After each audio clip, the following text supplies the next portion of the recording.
ఇలా ముఖ్యమంత్రి గారు ప్రాజెక్టులు కట్టినా ప్రగతి భవన్ కట్టినా ప్రజల కోసమే కట్టిన అధ్యక్ష. కానీ వీళ్ళు ఏం చేసిందంటే అధ్యక్ష, ప్రాజెక్టుల మీద దుష్ప్రచారం, చివరికి ప్రగతి భవన్ మీద కూడా దుష్ప్రచారం చేసినారు. సరే, మొన్న గౌరవనీయులు బట్టి విక్రమార్క గారు ప్రగతి భవన్ లో గృహప్రవేశం చేసినారు. చాలా సంతోషం, వారికి నా శుభాకాంక్షలు. అయితే అధ్యక్ష, గతంలో ఇదే నాయకులు ఏమని చెప్పింది అధ్యక్ష, ప్రగతి భవన్ లో 150 గదులున్నాయని, బుల్లెట్ ప్రూఫ్ బాత్రూమ్లు ఉన్నాయని, 250 సీట్లున్న సినిమా థియేటర్లు ఉన్నాయని, స్విమ్మింగ్ పూల్లు ఉన్నాయని చెప్పిండ్రు. మరి ఇప్పుడు బట్టి గారు చెప్పాలి ఎన్ని రూములు ఉన్నాయో, స్విమ్మింగ్ పూల్లు ఉన్నాయా, ఏమున్నాయో ఇప్పుడు బట్టి గారు సమాధానం చెప్పాలి. అధ్యక్ష, మా నాయకుడు తన కోసం ఆలోచించలే.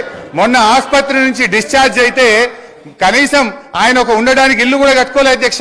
ఎమ్మెల్యేగా ఉన్నప్పుడు 500 గజాల స్థలంలో కట్టుకున్న ఇంటికి, అదే పడావుబడ్డ ఇంటికి సున్నం వేసుకొని తిరిగి ఆ ఇంటికే పోయి ఉన్నటువంటి ఇవాళ నిజాయితీ మా ప్రభుత్వాన్ని, మా కేసీఆర్ అధ్యక్ష. ఉదాహరణకి అధ్యక్ష,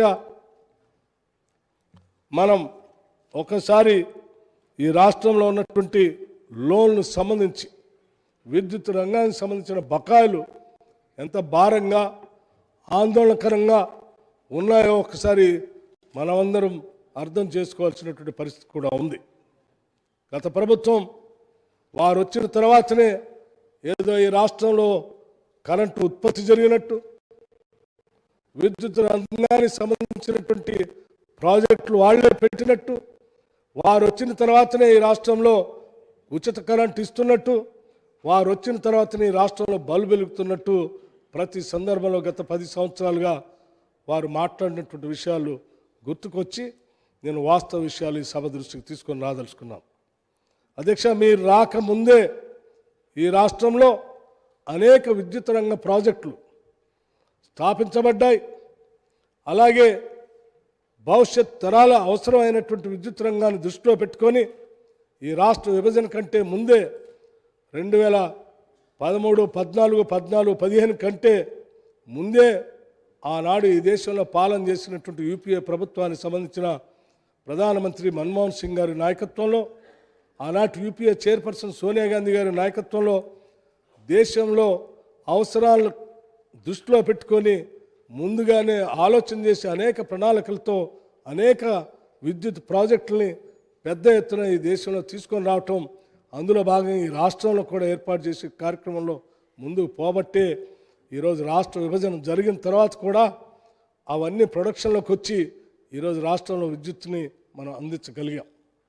అటువంటి వాస్తవ పరిస్థితులన్నింటినీ కూడా వక్రీకరించి ఈ రాష్ట్ర ప్రజలకి వాళ్ళు ఏమీ లేదు, అంతా మా వల్లనే విద్యుత్ ఉత్పాదన జరిగింది, మా వల్లనే విద్యుత్ సరఫరా జరుగుతుందని చెప్పే ప్రయత్నం గత ప్రభుత్వాలు చేశాయి. వాస్తవ పరిస్థితుల్ని ఈ సభ దృష్టికి తీసుకొని రావడంతో పాటు మీరు అధికారంలోకి వచ్చే నాటికి ఉన్నటువంటి ప్రాజెక్టులు, అప్పటికే ప్రణాళికాబద్ధంగా ప్రాసెస్లో ఉన్నటువంటి ప్రాజెక్టులు, ఆ తర్వాత మీరు వచ్చిన తర్వాత మొదలుపెట్టినటువంటి ప్రాజెక్టులు, వాటికి సంబంధించిన ప్రొడక్షన్లోకి వచ్చిన ప్రాజెక్టులు సమగ్రమైన సమాచారాన్ని కూడా ఈ శ్వేతపత్రంలో మేము స్పష్టంగా వివరించాం. మీరు వచ్చిన తర్వాత అదనంగా కొత్త ప్రాజెక్టులు తీసుకొని వచ్చి కావలసిన రీతిలో ఎన్ని రెట్ల రీతిలో ఉత్పత్తి కేంద్రాలను ప్రారంభించాలో ఆ స్థాయిలో ప్రారంభించకపోగా ఉన్న వాటినే కుదేలేటట్టుగా మీరు చేసిన అప్పులు అత్యంత ఆందోళనకరంగా మారే అధ్యక్ష. ఉదాహరణకి డిస్కమ్స్ సంబంధించి ఇవాళ లోన్లు ఒకసారి 2014లో కేవలం 10,783 కోట్లు ఉంటే 2023 అక్టోబర్ నాటికల్లా అది 39,457 కోట్లకి డిస్కమ్లలో అప్పుల బారిన పడేటట్టుగా చేశారు అధ్యక్ష. అలాగే ట్రాన్స్కోకు సంబంధించి కేవలం 2,911 కోట్లు మాత్రమే అప్పులుంటే 2014 నాటికి అది 2023 నాటికల్లా 50,136 కోట్లకి అప్పుల పాలు చేశారు అధ్యక్ష.